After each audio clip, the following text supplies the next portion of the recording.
ओम शांति। आइए सुनते हैं प्यारे बाप दादा की 31 मार्च 2023 की साकार मुरली के मधुर महावाक्य। मीठे बच्चे, अपना मिजाज बहुत मीठा बनाओ, भूले चुके भी किसी को दुख मत दो। बुरे वचन कहना, क्रोध करना, डांटना, यह सब दुख देना है। प्रश्न: माया बच्चों की परीक्षा किस रूप में लेती है? उस परीक्षा में अडोल रहने की विधि क्या है? उत्तर: मुख्य परीक्षा आती है काम और क्रोध के रूप में। ये दोनों मुश्किल ही पीछा छोड़ते हैं। क्रोध का भूत घड़ी घड़ी दरवाज़ा खड़काता है, देखता है यह कहाँ भों भों तो नहीं करते। अनेक प्रकार के तूफान दीपक को हिलाने की कोशिश करते हैं। इन परीक्षाओं में अडोल रहने के लिए एक सर्वशक्तिमान बाप से योग रखना है। अंदर खुशी के नगाड़े बजते रहें।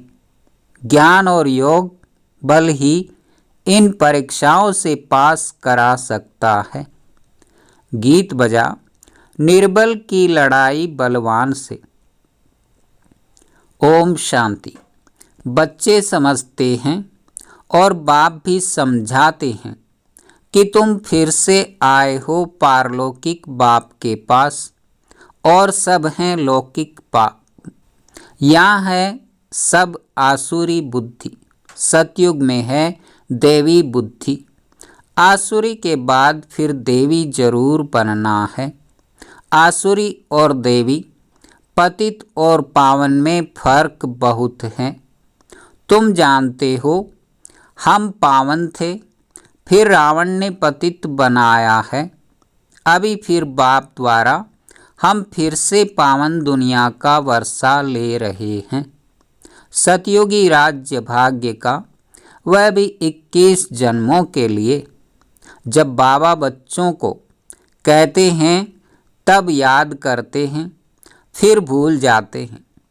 जो बात याद रहती है वह फिर औरों को समझाने के लिए दिल टपकती है। याद नहीं होगी तो दिल टपकेगी नहीं, फिर वह खुशी की उछल नहीं आएगी, मुरझाई हुई शक्ल दिखाई देगी। अभी तुम जानते हो हम फिर से गंवाया हुआ सतयुग का राज्य भाग्य ले रहे हैं। वह जो क्रिश्चियन से राज्य गंवाया था वह तो ले लिया, परंतु माया ने हमारा राज्य छीना है। यह कोई को पता नहीं है। क्रिश्चियन से तो राज्य ले लिया हट से, भूख हड़ताल आदि करके। यहाँ तो वह कोई बात नहीं, तुम्हारी दिल में है। हम 5000 वर्ष पहले मुआफिक फिर से राज्य भाग्य प्राप्त करते हैं बाप की श्रीमत पर चलने से। इसमें तलवार आदि कुछ भी चलाने की मत नहीं देते। कहते हैं बच्चे स्वीट टेम्पर बनो, बहुत मीठे बनो। सतयुग में शेर बकरी भी इकट्ठे जल पीते थे, एक दो के प्यार में रहते थे। दुख का वार नहीं होता, यहाँ दुख का वार बहुत होता है। काम कटारी चलाना यह भी दुख का वार है। किसको बुरे वचन कहना व क्रोध करना, डांटना, यह भी दुख देना है। बाप कहते हैं किसको भी यह दुख नहीं देना है। अपना मिजाज बहुत मीठा बनाओ, भूले चूके भी दुख देने का काम नहीं करो। श्री कृष्ण के लिए कहते हैं इतनी रानियों को भगाया तो भी कहते हैं भगाया सुख देने के लिए। अभी तुम समझ गए हो श्री कृष्ण की बात नहीं है। भागवत के साथ गीता का, गीता के साथ फिर महाभारत लड़ाई का कनेक्शन है। अभी वही संगम युग है। श्री कृष्ण का तो नाम ही नहीं। श्री कृष्ण की राजधानी है सतयुग में। श्री कृष्ण ने कोई पतित को पावन बनाने के लिए कभी राखी नहीं बांधी। यह है पतित को पावन बनाने का उत्सव। सो तो पतित पावन परमात्मा ही है, न कि श्री कृष्ण। श्री कृष्ण का जन्म तो सतयुग में हुआ, वहाँ तो कंस, रावण, सुपनखा आदि हो न सके। यह इस समय है आसुरी संप्रदाय। इन सब बातों को तुम अभी समझते हो, तुम्हारी बुद्धि में है।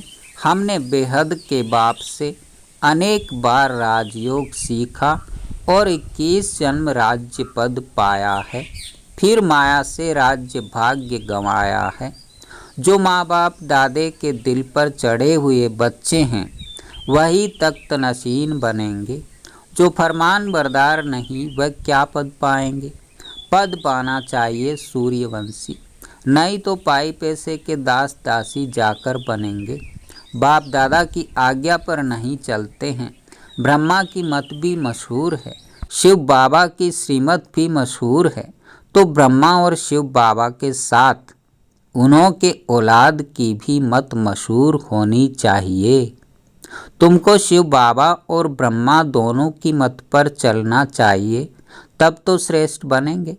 माता पिता भी श्रेष्ठ बनने के लिए कितनी अच्छी धारणा करते हैं।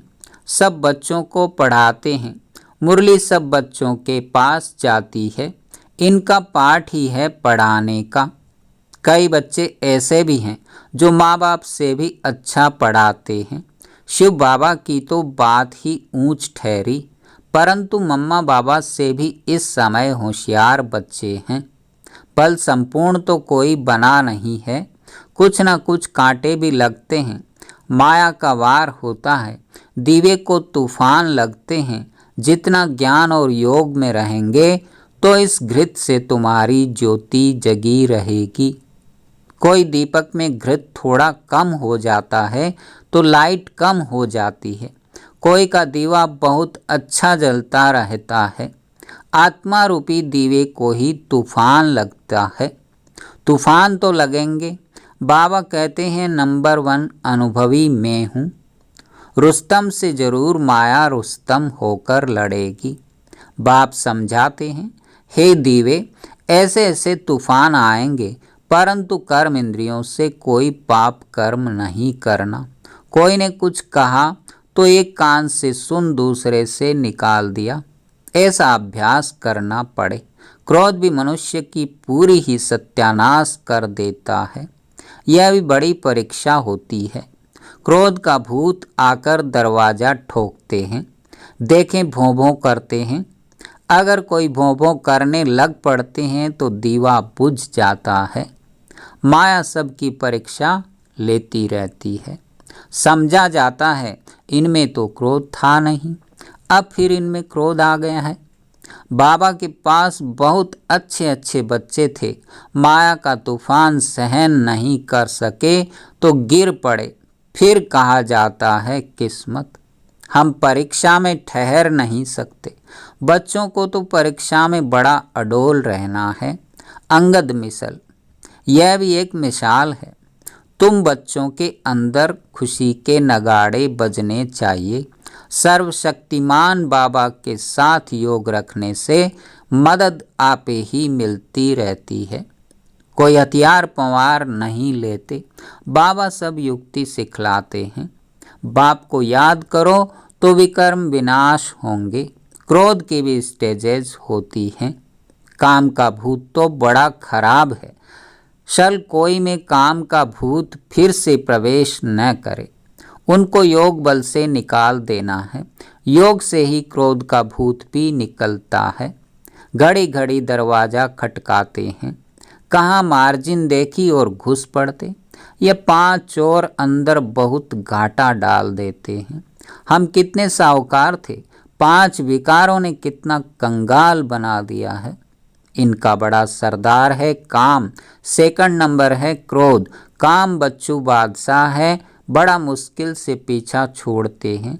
बड़ा भारी दुश्मन है, बहुत तंग करते हैं। बेचारी अबलाओं कितनी मार खाती है, उन्हों की फरियाद सुनी नहीं जाती। यह फरियाद सिर्फ एक बाप ही सुनने वाला है, परंतु वह भी सच्चे जो होंगे उन्हों की सुनेंगे, झूठों की नहीं। तो यह विकार मनुष्य को एकदम डट्टी बना देते हैं। क्रोध की बीमारी उथल पड़ी तो क्रोध अपनी भी सत्यानाश कराते हैं, दूसरे की भी खुराक बंद हो जाती है। हंगामा होता है तो बाप से जो खुराक लेने आते हैं उन्हों का वह बंद हो जाता है, उन्हों पर बंधन आ जाता है। फिर उनकी अविनाशी भविष्य जन्म जन्मांतर की आजीविका बंद हो जाती है। ऐसे जो परमपिता परमात्मा से वर्षा लेने में विघ्न डालते हैं उन पर कितना पाप पड़ेगा, बात मत पूछो। वह जैसे कि अपने ऊपर कृपा के बदले श्राप डालते हैं। कोई ट्रेटर बन जाते हैं तो कितने का नुकसान करते हैं। भविष्य हीरे जैसा जीवन बनाने में रुकावट पड़ती है। इसलिए बाप कहते हैं महापापी, महा बेसमझ, महा कम वक्त देखना हो तो यहाँ देखो। कोई अखबार में उल्टा सुल्टा डाल देते हैं तो बेचारी माताओं पर कितनी आपदाएं आ जाती है। जानते हुए और फिर कुछ करते हैं तो उन पर धर्मराज की कितनी मार पड़ेगी। बाप कहते हैं ऐसा काम कोई नहीं करे जो ट्रेटर बने और अबलाओं पर अत्याचार हो। उनको गाजी भी कहा जाता है। माथे में खून का टेम्परेचर चढ़ जाता है तो फिर तलवार उठाकर मारने लग पड़ते हैं, फिर उनको फांसी पर चढ़ा देते हैं। यहाँ भी ऐसे बन पड़ते हैं। कोई में क्रोध का भूत आ जाता है तो कितनों की आजीविका बंद कर देते हैं। बाप कहते हैं ऐसे के लिए फिर बहुत कड़ी सजा है। जो ट्रेटर बन विघ्न डालते हैं उनके ऊपर बड़ा पाप चढ़ता है। चढ़े तो चाखे वैकुंठ रस, गिरे तो एकदम चकनाचूर। या तो वैकुंठ का मालिक या तो नौकर चाकर। ऐसा काम जो करेगा तो इतना ही पाप आत्मा भी बनेगा। बहुतों को दुख देने के निमित्त बन जाते हैं। बाबा को तरस पड़ता है। माताओं का तो रिगार्ड रखना है। वंदे मातरम गाई जाती है। बाप आकर कलश माताओं पर रखते हैं। उन पर अत्याचार बहुत होते हैं तो सिकिल दे बच्चों को मदद बहुत देनी चाहिए। अगर कोई मदद के बदले और ही उल्टा काम करते हैं तो कितना नुकसान हो जाएगा। बहुत सपूत बनना है, असुर को देवता बनाना है। बाबा तुम्हारा जीते जी नया चित्र बनाते हैं। आर्टिस्ट लोग चित्र बनाते हैं ना, फिर जो बहुत अच्छा बनाते हैं उनको इनाम मिलता है। ये बाप कहते हैं मैं ज्ञान और योग बल से तुम्हारे चित्र ऐसे बना रहा हूँ जो तुमको ये शरीर छोड़ने के बाद एकदम फर्स्ट क्लास शरीर मिल जाएगा, तो मनुष्य से देवता बन जाएंगे। ज्ञान योग बल से तुम कितने गोरे बन जाते हो। बाबा जैसा फर्स्ट क्लास कारीगर कोई होता नहीं। यह बाप का ही काम है मनुष्यों को देवता बनाना। यह है नंबर 1 सर्विस जिससे सारी दुनिया पलट जाती है। उस स्वीट फादर को कोई जानते नहीं, सर्वव्यापी कह देते हैं। मनुष्यों की बुद्धि में यह भी नहीं है कि यह नर्क पतित दुनिया है। यह सिर्फ तुम बच्चों की ही बुद्धि में है। बड़े बड़े करोड़पति सबका धन मिट्टी में मिल जाएगा, बड़े दुखी हो मरेंगे। आजकल तो बड़े बड़े आदमियों को भी मारते रहते हैं। दुश्मनी कड़ी हो जाती है तो बात मत पूछो। बड़ा खराब समय आना है। अब तुम बच्चे पुरुषार्थ कर रहे हो भविष्य के लिए, और कोई भी भविष्य के लिए पुरुषार्थ नहीं करते हैं। पुरुषार्थ में फिर माया भुला देती है, फिर जैसे कि वैसे बन जाते हैं। माया एकदम मुंह फेर देती है। इसलिए बहुत संभाल करनी है। जितना हो सके खुशी से बाबा को याद करना है। हम बाप से 21 जन्म सुख का फिर से वर्षा ले रहे हैं। बाप को याद करने से खुशी होगी। वह इन आँखों से महल आदि देखते हैं तब खुशी होती है। तुम दिव्य दृष्टि से अथवा ज्ञान के तीसरे नेत्र से जानते हो कि हम बाप से सदा सुख का वर्षा लेते हैं। अगर बाप की मत पर चलेंगे तो सावधान तो करते रहते हैं, बच्चे श्रीमत पर बहुत मीठे बनो, चुप रहो और बाप को याद करो। तुम बच्चों जैसा सौभाग्यशाली इस सृष्टि पर कोई नहीं है। तुम स्वर्ग का मालिक बनते हो, वहाँ बड़ा सुख है। यह भी जानते हैं राजयोग वही सीखेंगे जो कल्प पहले सीखे होंगे। तुम देखते हो पंडित सर्विस कर फूलों को व कलियों को बागवान के पास ले आते हैं, फिर उन्हों को सर्विस की आफरीन भी मिलती है। ज्ञान है बहुत सहज, इस जीवन को मोस्ट वैल्यूबल कहा जाता है। पत्थर से हीरे जैसा गरीब से साहूकार बनते हैं। गाया हुआ भी है अतीन्द्रिय सुखमय जीवन, गोप गोपियों से पूछो। कौन से गोप गोपियाँ? जैसे बाबा ने सुनाया, यह है बड़ी लॉटरी। बाप स्वर्ग का रचयिता है तो बाप और स्वर्ग को याद करना बहुत सहज है। विश्व का मालिक बनना कम बात थोड़ी ही है। वहाँ दूसरा कोई धर्म होता नहीं। बच्चे जान गए हैं कि हमने आधा कल्प अनेक प्रकार के दुख देखे हैं। अब बहुत अच्छा पुरुषार्थ करना चाहिए। इस दुनिया में कोई सुखी हो नहीं सकता, वहाँ तो सब सुखी होंगे। ऐसे सुख के राज्य में ऊंच पद पाने में बहुत मजा है। बॉक्सिंग में घड़ी घड़ी थप्पड़ खाते गिरते नहीं रहना है। विकार में गिरा तो एकदम जोर से चोट लग जाती है। क्रोध भी बहुत खराब है, घड़ी घड़ी चोट नहीं खानी चाहिए, नहीं तो गिर पड़ेंगे। अच्छा, मीठे मीठे सिकी लधे बच्चों प्रति मात पिता बाप दादा का याद प्यार और गुड मॉर्निंग। रूहानी बाप की रूहानी बच्चों को नमस्ते। धारणा के लिए मुख्य सार। पहला नंबर, ऐसा कोई भी कर्म नहीं करना है जो अपने ऊपर कृपा के बजाय श्राप आ जाए। कोई भी भूत के वश हो ट्रेटर कभी नहीं बनना है। दूसरा, श्रीमत पर बहुत बहुत मीठा बनना है, चुप रहना है, बहुत मीठे मिजाज से बात करनी है, कभी काम या क्रोध के वश नहीं होना है। वरदान, सरल संस्कारों द्वारा अच्छे बुरे की आकर्षण से परे रहने वाले सदा हर्षित मूर्त भव। अपने संस्कारों को ऐसा इजी सरल बनाओ तो हर कार्य करते भी इजी रहेंगे। यदि संस्कार टाइट हैं तो सर्कमस्टांस भी टाइट हो जाते हैं। संबंध संपर्क वाले भी टाइट व्यवहार करते हैं। टाइट अर्थात खिंचातान में रहने वाले।